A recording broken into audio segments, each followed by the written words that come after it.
Yo. Y'all see who's back, man. It's the man, it's the originator. It's my boy Kai. How y'all To the doing? stage. You know what I'm saying? He's back with us. Thank you, Jeff, for filling in again. But we're back. No Narratives Podcast, episode 7. Game 3 just finished. I didn't want to do this. I didn't want to record. I'm not in the mood. I wasn't in the mood. I'm still not in the mood. I'm really just irritated. I'm more irritated than anything because I don't mind the Mavericks. Like, I'm not this Mavericks hater. Like, so I'm not irritated that the Mavericks won. I I'm know why you're irritated at the irritated. play. I know why I'm you're irritated, but I'm gonna going, let you go. I'm gonna let you go into your rant because I know why you're irritated, and it's man. because I've been following up with you on Facebook and keeping up with what you've been posting. Even Mm, though we haven't recorded in a month, I know exactly mm, what you're about to say. So by yeah, all man. means, rant away. Man, listen, man. I'm just gonna pull up the stats real quick. Karl Anthony Towns, number 1 overall pick, I believe, in the 2015 draft. 14 points, 5 of 18 from the floor, 0 for 8 from 3. Uh, a terrible, god awful, ugly shot that he threw up in the fourth quarter with the game kind of in a balance. I think the Mavericks were up 4. He got the ball, ran down. He shot a Westbrook-esque shot, and it just hit the backboard completely, took the Wolves completely out of rhythm. Um, did you hear that? Did I hear that? Yeah, I heard your Yeah. phone. Okay, I let me heard the cut that ding. off. Damn, that shit was numbing. That shit damn near blinded my ears. But nah, man, like it was just a very piss poor performance from them. And the Wolves have a closing problem all season long. I had a post actually. I'm actually gonna find it. And I'm gonna post it. It was right before the playoffs started, right before they played the Phoenix Suns. They said the Wolves were one of the worst offenses in the clutch or in the fourth quarter, something like that. They were one of the worst offenses, and hmm they didn't bite them in the ass not one time this playoffs. Like not one time that they look as bad as they have looked in 3 games versus the Dallas Mavericks. They look. You can count it like clockwork. The third quarter ended. They were going to the fourth quarter. I said they're about to get in their bag. They're about to choke. Like you can just I, see it happening. I could tell you a couple of plays that I was focusing on, just moving in and out of the Mm, screen, watching the game here at my apartment, and you could see the difference in closing from the Mavericks and how the T-Wolves are. I'll tell yeah, you one thing. Down the stretch, you need to have your playmaker veteran handling the rock. For some reason, they kept on giving it to Kyle Anderson. Why? I have no idea. In my eyes, you either need to have it in the hands of Anthony Edwards bringing it up or Mike Conley, one of the two. mm, But they kept on having Kyle Anderson bringing the ball up court and more or less running the offense through him. And I don't understand why they were doing that. One play in particular caught my eye that the Mavericks did, and I was like, that right there. It wasn't the dagger mid range or midi that Kyrie hit to put them up 6.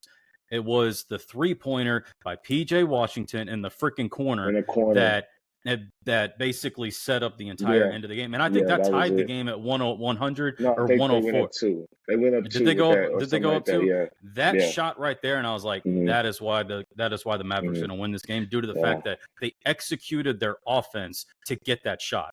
I don't think that's execution. Anthony Edwards and if you watch, Anthony Edwards and Conley were talking.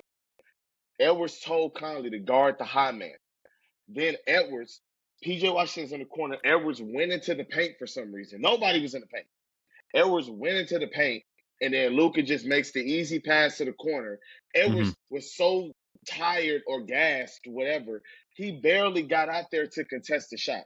And I hmm remember saying, I said, down the stretch, I would double team. But the only time I wouldn't double team is if I'm leaving Derrick Jones Jr. and PJ Washington in the corner. If they're anywhere else on the floor, I would leave to go double. But if Right. they are in the corner, you stay home. He completely, like, you could tell he was just mentally out of it on defense because he completely left him wide open. It was just like, hmm bro, what are you It was doing? terrible. It Like, was absolutely terrible. The way that play went down, and just I mean, and you got to give your hats off to Kyrie. He made that mm, insane.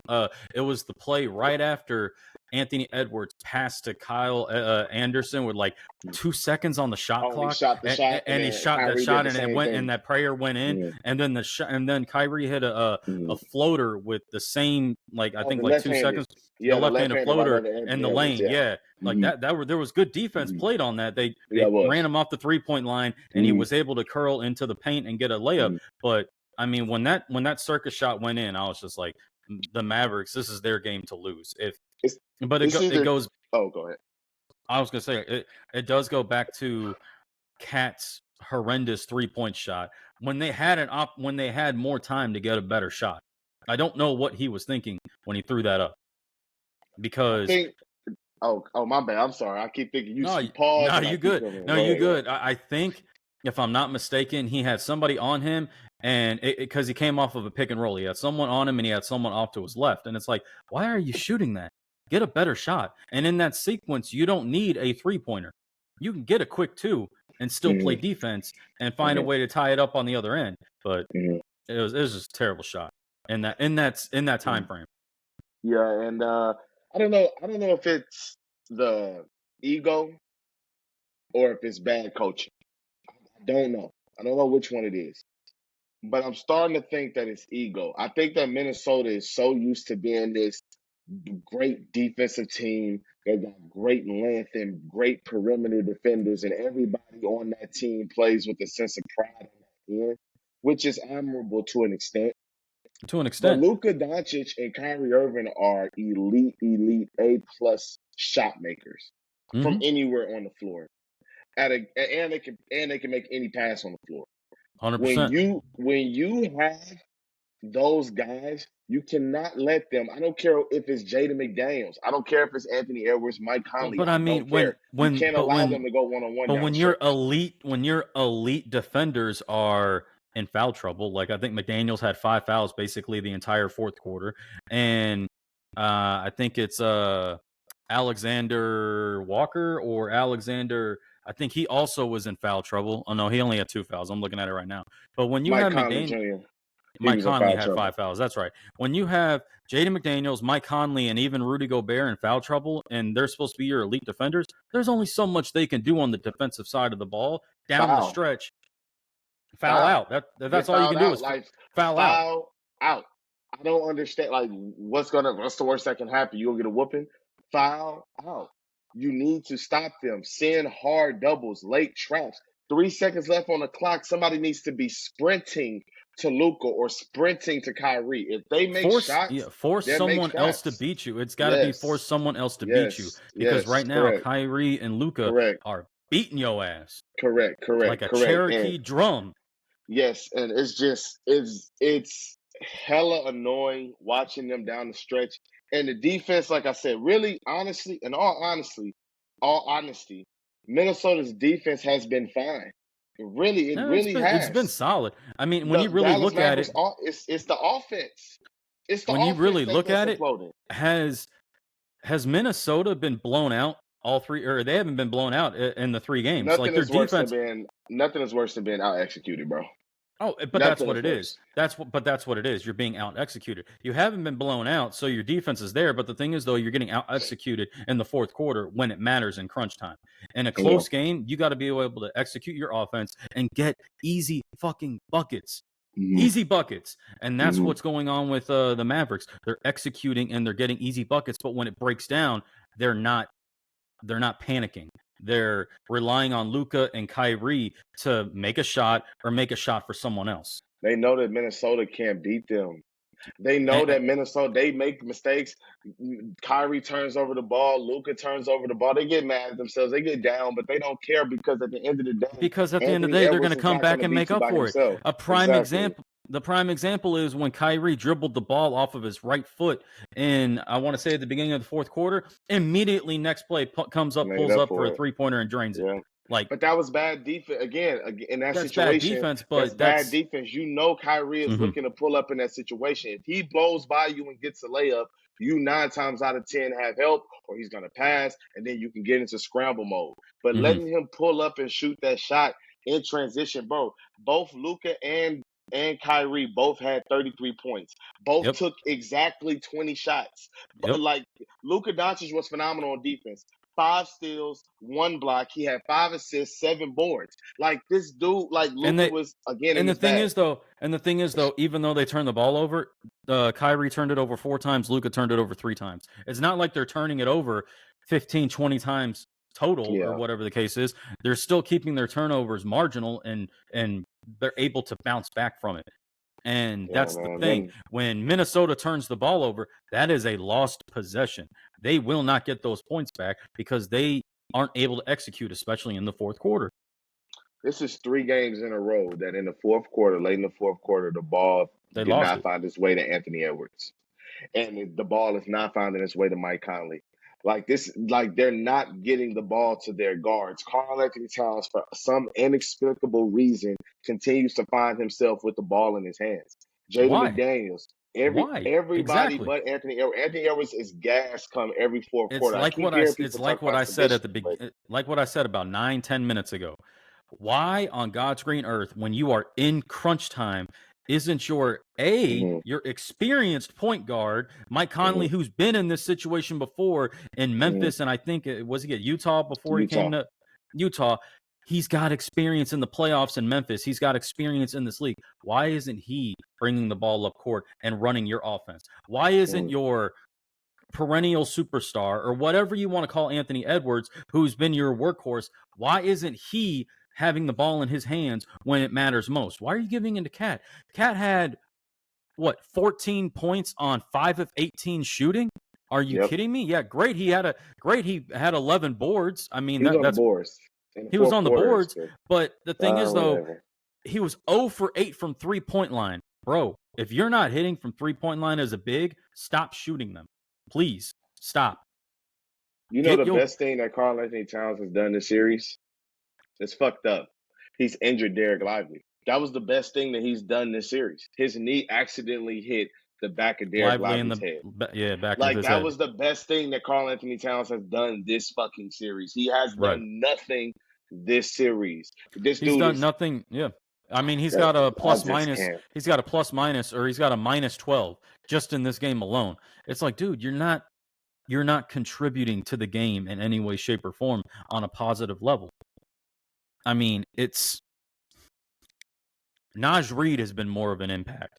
Kyle Anderson, who honestly, I've really never liked Kyle Anderson since he was with He San was Antonio, hooping.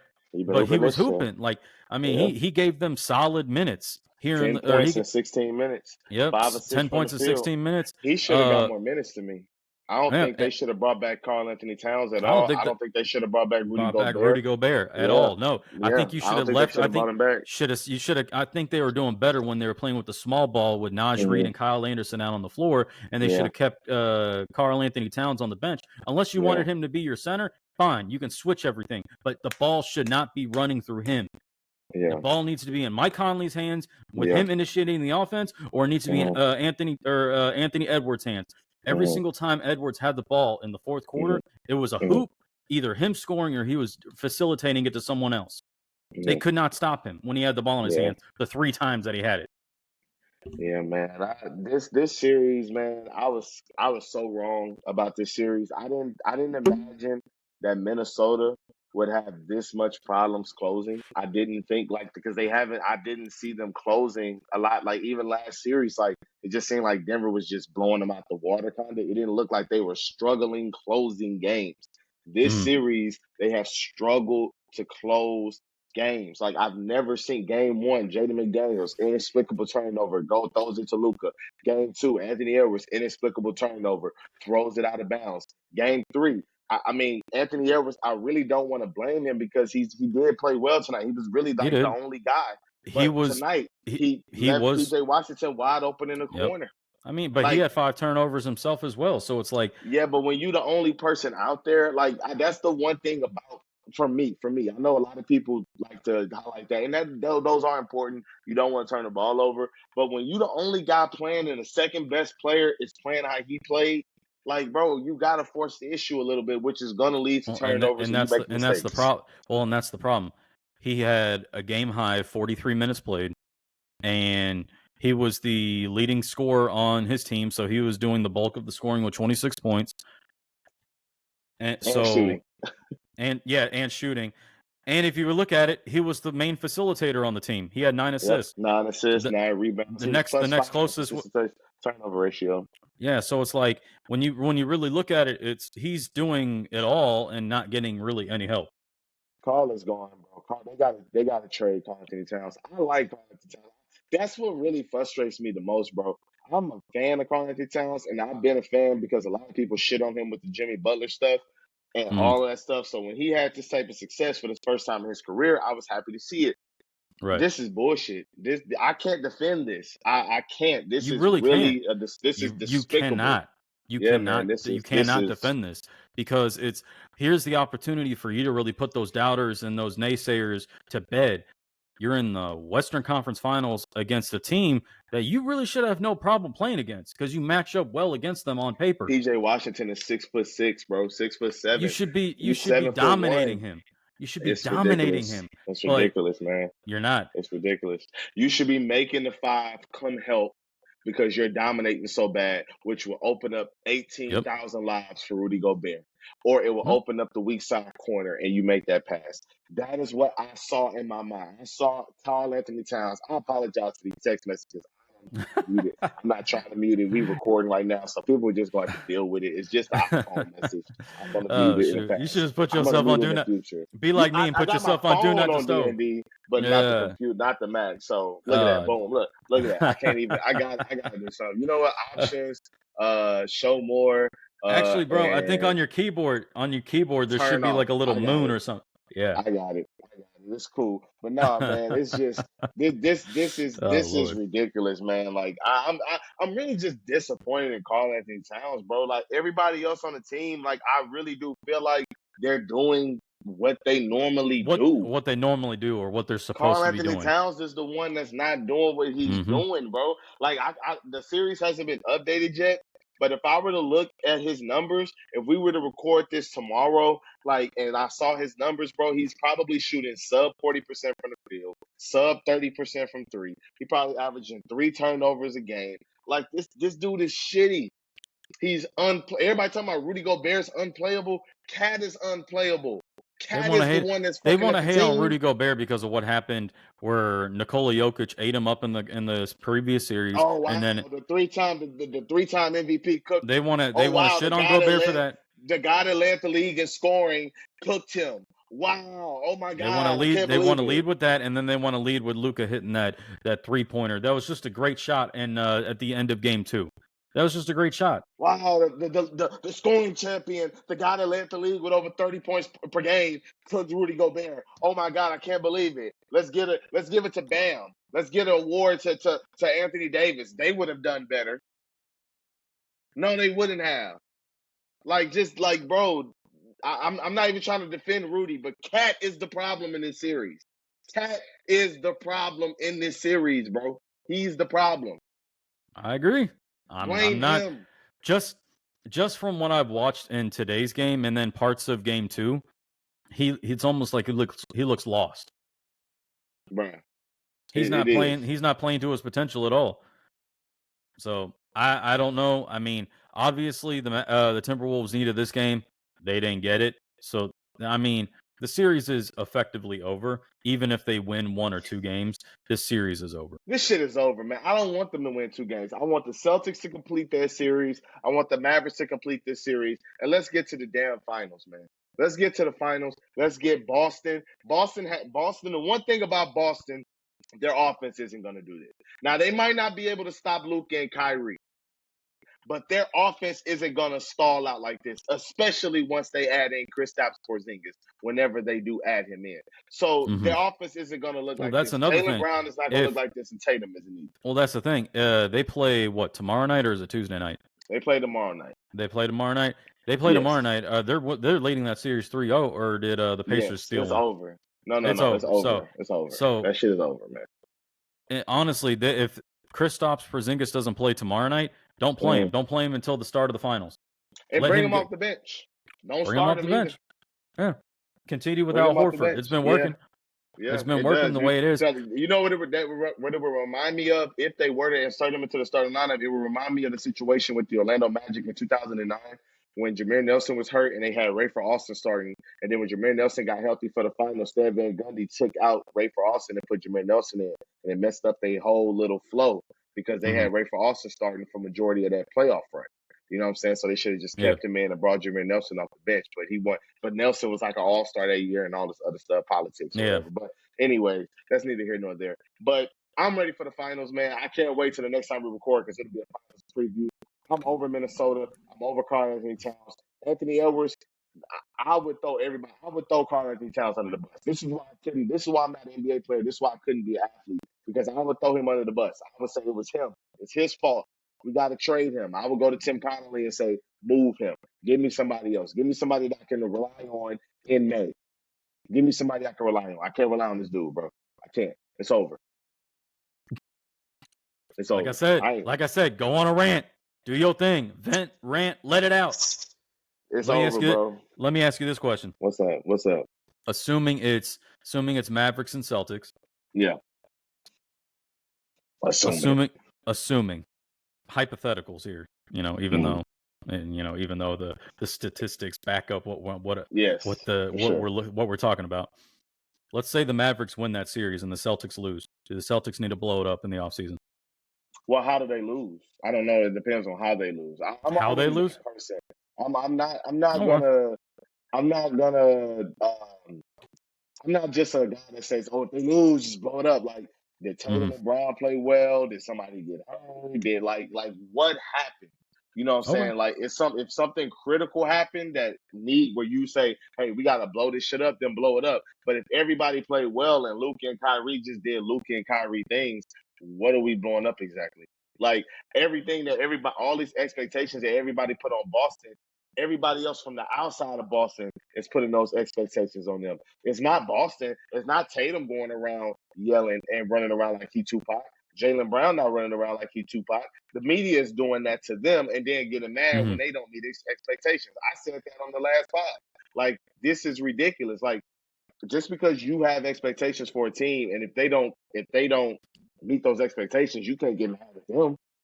You know what I'm saying? All right. But that's fair. I mean, bro, to be fair, just to say this, to be fair, Luka and Kyrie are like, what are we talking about? They are 1 and 2 right now in the playoffs. They're the last team standing in the Western Conference. The last team standing. So just not like they losing the garbage. Here's the thing. I got to give Luka and Kyrie their flowers because when Kyrie first came over, that was not a smooth transition. They were not playing good when he was there. And then on top of that, they were both dealing with injuries at the time. So they could not get on the floor to get that camaraderie and that cohesiveness and that chemistry going along with the rest of the team. But then I think you said it in a podcast before. The moment they traded Grant Williams and they brought in Gafford and PJ Washington, that team flipped a switch. That entire team flipped a switch, and they were a totally different team from that moment forward. Who knows where the Mavericks would be record-wise? Who knows where the Mavericks would be? Obviously, we know where they are right now. But expectation-wise, if this was the team that they came into the year with, right? If they came into the year with this team, we're having a whole different conversation. Maybe we're saying, hey, Dallas should be expected to win this series. Now, they are expected to win it now, as I said, but I'm talking about coming into the season. They are expected to win it now, correct. Yeah, I'm saying coming into the season, we may have been saying, hey, Dallas is the number 1 seed. Dallas is a 60-win team. We may have been saying that had they had Daniel Gafford and PJ Washington Jr. to start this season. But that wasn't the case. They didn't get those guys until almost the trade deadline, and then they flipped the switch. And that's cool. You know what I'm saying? But this Dallas team, this whole narrative of, like, Boston got to get it done, Dallas is a great fucking team. They're a great team. Like, that's it. Boston and Dallas. I see it going 7. I see it going 7. I could see it going 7. The matchups, when you look at the matchups, I think it's a really good matchup. You've got your guards in Brown and Drew Holiday match up really good defensively on Luka and Kyrie and Derek White. You're right. And I could see PJ that matchup between PJ Washington and Jason Tatum being really good and really excuse me, competitive. Mm. So I could see that series being really freaking good. My question is this, or I got a question for you, talking about injuries and everything. If Lively has to miss any time, how big of a hit is that to the Mavericks in your Oh, eyes? it's a huge blow because look at how the game was going today. Dallas was really in control in the first half. Mm-hmm. Lively gets hurt, and Minnesota seemingly comes back and makes a quick run offensively. Mm-hmm. Ultimately, it came down to the fourth quarter, and we know what Minnesota likes to do in the fourth quarter in this series. They like to choke the game away. But Boston is not that team. I'm not trying to see. I Oh said no, the same thing about Minnesota, so I can end up looking foolish. But I don't think Boston offensively, they have two players that are better than Anthony Edwards, in my opinion. Jaylen Brown is better. Jason Tatum is better right now than what Anthony Edwards is. And they're both better I than think him. I think my only thing, I think some of the naysayers have been saying about the Celtics and wanting to blow it up if they don't win, is when it comes down to the moment, I guess is the best way to put it, the moment Tatum disappears or Brown disappears. And I think that's what some of the haters have been saying. And Yeah, that's my yeah, thing. Honestly, as long as you stay aggressive and you're trying to score, I could care less what the outcome is.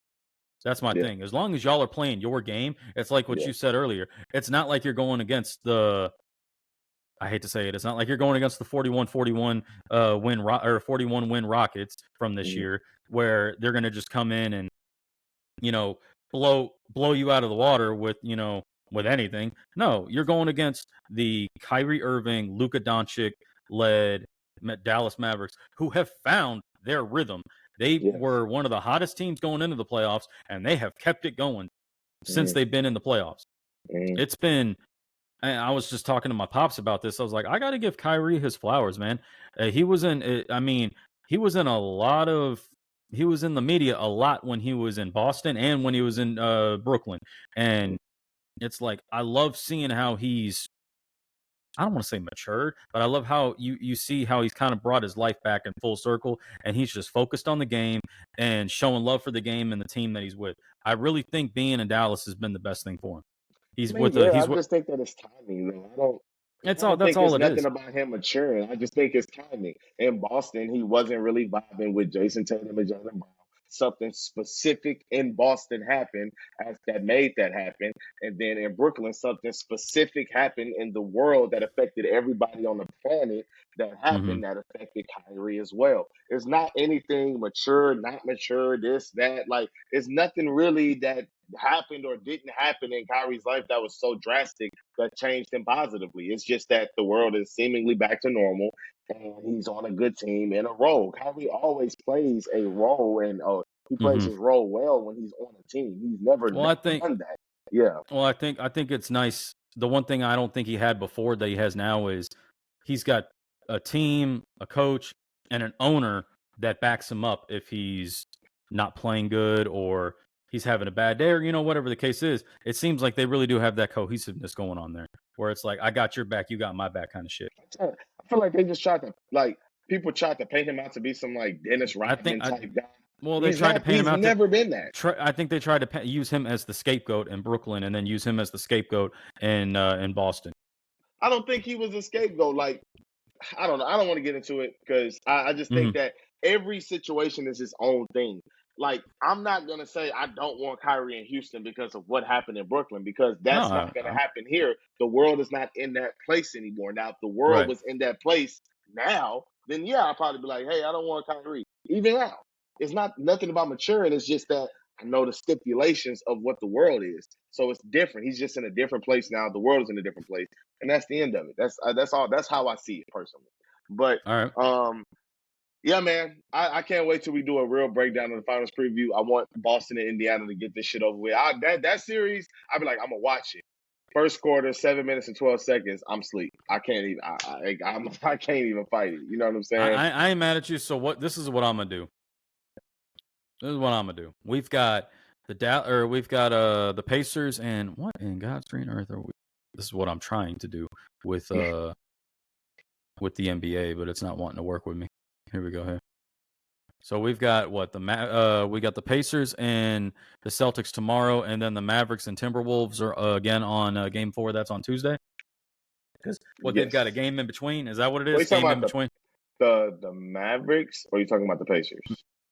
No. So we've got okay, I got it right here. So we've got Boston and Indiana tomorrow, and then Minnesota and Dallas on Tuesday. That's what I was trying to look at. Okay. So effectively, we could have it could all be wrapped up Tuesday night. Is effectively what I'm saying.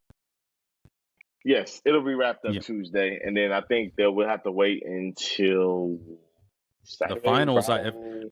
I think the I don't know. finals. I think they said the I don't finals want to started on pretend to know. June 6th. Is that what I remember them saying? The thing started on the June 6th. I don't even want to pretend like I know. June 6th is Thursday. Yeah, I'm about to say because the finals usually start on a Thursday. But I didn't want to. I'm like, well, every year could be different. But yeah, in my memory, they normally start on a Thursday. They NBA give the teams Finals kicks black off teams June off. 6th at 7:30 p.m. Yep. Oh, damn. on a So yeah, Thursday. once this series ends, we'll have what 1, 2, 3, 4, 5, 6, 7, 8, 9 days of They got. I mean, no that's the NBA thing. basketball. No NBA basketball, so we will have plenty of time along with WNBA. everyone. WNBA, we could talk about some OTA stuff with football, Texans football in Texans. general. We Yeah. can talk about we could talk about baseball. The Astros are kind of putting it back together, kind of A little bit. Oh a boy, little bit just here from and the there. Braves. Oh boy, from the Braves towards ACL. Robert Osuna towards ACL. He's out for the That's season. not shoot. That's not good because I remember when they Yeah. played against us, he got drilled in the hand and messed his hand up or something, so he was gonna be out for a while. And I guess he came back, and that's messed up. All right. Last thing before we call it, because we haven't had this conversation, and this report came out a couple days ago. The Houston Rockets are monitoring the Donovan Mitchell front. I don't want it. I'm cool. I told my Donovan dad. Mitchell's a great player, Yeah, no. but I'm Go cool ahead, with the eat. team we have. Yeah, I'm cool with the team we have. I think when you trade for somebody like that, it instantly puts you in the spotlight and it accelerates your timeline. Even when you're not trying to accelerate it, people start expecting shit from you. Now they're gonna put expectations on us, how everybody doing on Boston, and say, "Why aren't the Rockets winning? Break up the team." No, like I'm cool. Like Told my let's dad stay under the this. radar. Literally told my dad this when you were texting me. Are you ready? I was like, keep the team the way it is right now. That's it. That way you can continue to. This will be the second year under Ime Udoka. Second year, they know the players know what his expectations are. They know his offense. They know what he wants on defense. There's no. You can come in next year and it's like, oh, there's like what to expect. No, it's like exactly what's expected of you. The only thing I want to see them is growth. I want to see if Jalen and Alp can do it together at the same time, or produce the way they were separately, but can they do it together? Together. I want to see Amen continue to develop and progress. I want to see Cam Whitmore continue to develop and progress. This is what I need from Jabari Smith. He needs to average 17 points a game, 10 rebounds a game. And he needs to shoot the three better. It's not just he needs to averaging shoot, 17. He needs to shoot like he 39 needs to to be able to 40% space from the three. floor. Yeah, he needs to be able to space the floor. And then continue to just let them develop. I mean, that's the thing we got to take into consideration outside of Fred VanVleet, Dylan Brooks, Boban, and there's somebody, Jay Sean Tate and Jeff Green. These fuckers are all still like 22 years old, 22, 23, and younger than that. So it's like you still got to let them to continue to develop and progress. If, like you said, if we were to make the trade for Donovan Mitchell, first of all, you would have to give up somebody. More than likely, it would be Jalen Green, and then you would have to give up. You'd have to give up draft picks. So it's like, no, don't. Why would you give up all that? First of all, and this is no hit on Donovan Mitchell, like you said, he's a great player. He has peaked. Jalen Green has not. Jalen Green has not peaked yet.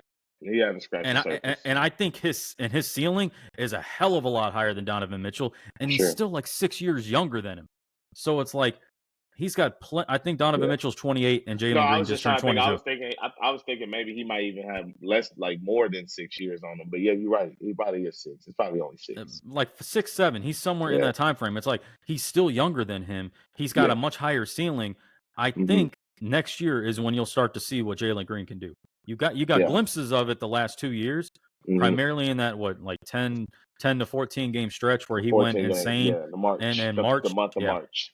Month of March where he went insane. If him and Sengun can do that and do it on a consistent basis, this team can be really dangerous because then you got the correct pieces around them. What I like seeing out of Jalen Green was his development distributing the ball last year, or towards the end of the year last year. He was buying in, he was allowing himself to be coached, and he was distributing the ball and being the primary ball handler. And I got to give flowers to Fred VanVleet because he did the mature thing, he did the veteran thing, and took a back seat to that. And he's like, all right, do your thing, young blood. I'll be here if you need me, kind of shit. Oh yeah, I like that. More I or less. think that I think the Rockets are fine how they are. I agree. See this Just team. continue to let it happen organically and naturally. And 2 years, they'll be. I mean, hell, they could even be there next year. Honestly, it just depends on how everybody's. It literally it just depends on how they develop and how they grow. I mean, that's honestly how it is. I can imagine them kind of being what OKC was like. Well, what OKC is this year. I could kind of see them taking that jump, maybe winning 48 to 49 wins. The thing is, the more wins you accumulate, the less wins you're going to accumulate season by season, because how much can you go up from 49 wins and then 53 wins and then 57 wins? Like, you can't eventually, I mean, you're going to become a 60-win team, and then that's when you start talking about championships. Yeah, You know what I'm saying? I don't think that we got to wait 3-4 years, obviously. I'm just saying, like, that's usually how the trajectory goes. But yeah, Donovan Mitchell, first of all, I don't think Donovan Mitchell is eyeing Houston at all. First of all, he just left a situation where he went to a young team that was on the cusp, and then he tried to turn him around. He probably don't want to deal with that no more. Secondly, he might resign to Cleveland because of that money. Thirdly, who says that Houston even has the assets? You know what I'm saying? Or that Houston wants to move off of Jalen and if I'm not, Jabari. and that's the thing. I also read that we're planning on bringing back, or we picked up the team options on Jayshawn Tate and Jeff Green. I think the Rockets are. I think they're going to stick with just who they have. They may trade the number 3 pick for a solid veteran or something like that. Or they may use a 3rd round pick. I mean, there's been a lot of talk that this year's draft isn't a strong class. No, it's not. A lot of people want to move off that trade. Then a lot of people just like, hey, draft and stash the guy. And a lot of people like, you don't draft a guy at number 3 to stash him, which makes sense. But yeah, that's what happens when you have a lot of picks. Like, eventually something got to go. Somebody's got to give. So something's got to give. So yeah. But yeah, man, I mean, that's pretty much all I got on that. I don't want Donovan Mitchell at all. I'm cool. I'm right there with you. Great player, though. Great player. I mean, that's the thing. It's like, I'd much rather I've grown attached to the team we have now. I love the fact that we're a young team, and it's like, continue to let these young players develop, bro. Continue to let them get that cohesiveness, that chemistry, and just let them grow together and do it that way. You've got your dogs, you've got your alphas, you got your dogs, and Jalen, Alp, and Jabari, and then you added Amen Thompson to it. I mean, and here's the thing that we haven't talked about. Most of the year last year, we didn't have Tari Eason either, who's a really strong contributor on the defensive end. Yeah, he missed damn near the whole season. I mean, if we really do a deep dive into the Houston Rockets, if they would have just won 5 games on the road last year, 5, they would have been in a play-in, or they would have been in the playoffs. Period. Yeah. So it's like, all you got to do is win 5 road games. I mean, they were a great team at home. They just started winning road games late in the year. So yeah, for sure, man. But hey, I'm so happy that we got a chance to reconnect again, bro. I was like, man, bro, my boy Kyle got that, you know what I'm saying? We got that new schedule, but hey, we back, and I really want to take that time in between, like you said, in between the no NBA period. I want to take that time to try to get into some WNBA, talk some Cameron Brink, talk some Kayla Clark, talk some Angel Reese, talk some Erica. She's nice too. I think she's probably the best player in the WNBA right now. So yeah, I really want to do that. Let's do it. I'm down for it 100%. I love from what I've been seeing so far, I love that they're starting to get some notoriety, and they're starting to get them on TV and some streaming platforms and whatnot. So that's huge for the WNBA. Huge for those women, huge for those ladies. I love it. They definitely need to start getting that notoriety, and it's not just for them; it's also for the girls growing up wanting to play sports. And those are the ones that's going to benefit from it. They're going to be the middle school right now, and they're going to be the ones who truly benefit from the movement that's happening right now. But I love that they're having that movement. I love that they're starting to get that notoriety. I love that it started becoming.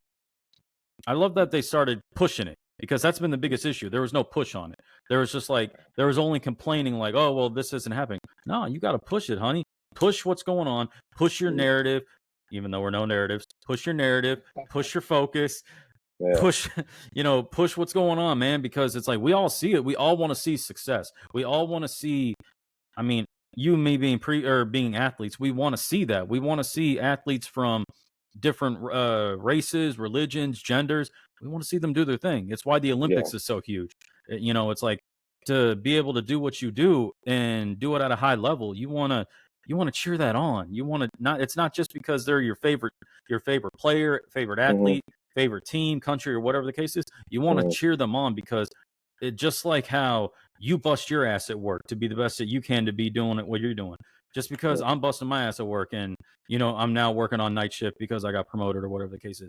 They're grinding. They're in the lab every single day. They deserve that notoriety. They deserve that praise for what they do. And the only way to do it is if they're getting exposure. And the only way to get exposure is if they're constantly doing the branding, if they're constantly pushing themselves. So I'm so extremely happy for the WNBA and what's happening right now. I'm extremely happy for it. But you're 100% right. Who's going to benefit from it are the middle school girls and some of the high school girls and even some of the elementary school girls who are starting to get into sports and starting to get into basketball and whatnot. So I definitely want to give them a round of applause for that because that's huge.